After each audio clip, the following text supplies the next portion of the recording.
Hi guys, welcome back to my channel. Today I'm going to show you how you can enable OneDrive synchronize.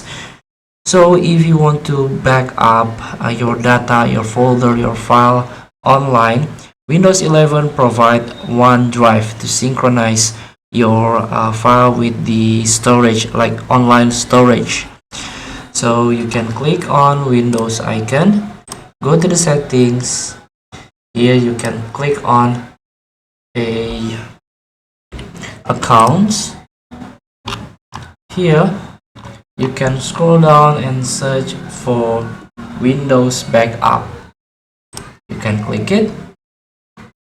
Here some Windows features are only available if you are using Microsoft account or work account, so please you can sign in first before you try to back up, before you try enjoy all the service that Windows 11 provide. Here, OneDrive folder synchronizing.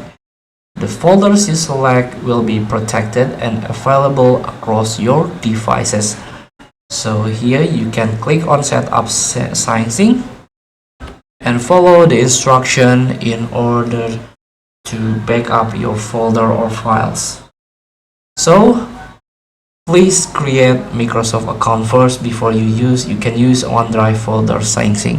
Thank you for watching. Don't forget to comment, like, and subscribe. So click the text button below. See you in the next video.